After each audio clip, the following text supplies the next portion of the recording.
to all your high stress professionals out there, if you've been using ibuprofen for a prolonged period of time, right, this may be, and I say maybe, contributing to gut tension, lower gut tension that you're feeling, and lower gut discomfort, and maybe even bloating as well. And here's the reason why.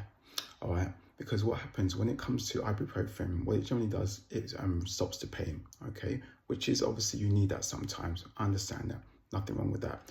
But how that works is that ibuprofen actually reduces what's called hormones called prostaglandins. Those prostaglandins are what's involved in the inflammation which creates the pain. But right, what's happening there is that prostaglandins are also have a protective role within the gut lining, yeah, for your gut lining. So in the gut lining, you have a mucus, a protective mucus that's produced, all right? They help maintain that mucus layer, okay? In addition to that as well, they're also involved in helping to dilate blood vessels, right? Which means more, obviously, blood can flow to the cells, yeah, to bring more oxygen, more nutrients. Now, when prostaglandins are reduced, that means less blood flow going to the cells within the gut, right? Within the gut lining, less nutrients, less oxygen. All right, so that's an issue, okay? Now, what the prostaglandins also help with as well is wound healing, and they also help with the turnover of the cells, yeah? How many cells are turning over within the gut lining, all right?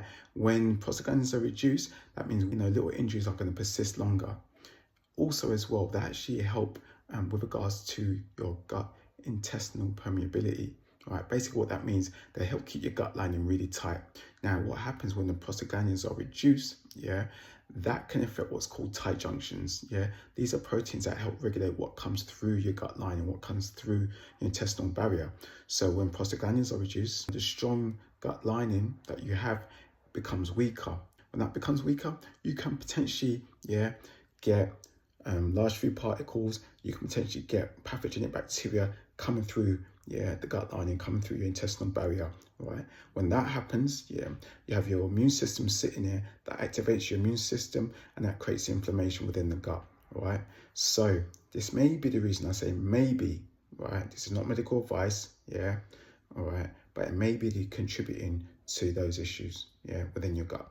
Now, when that gut lining becomes weaker, right, there may be a case now that you get certain foods that are going to start triggering, yeah, these unwanted like gut discomfort, gut tension, and maybe bloating as well. Even certain healthier whole foods may start contributing and triggering, yeah, certain gut issues, yeah, because of that weak gut lining, all right? And if that is the case, yeah, what you can do, I have a resource for you.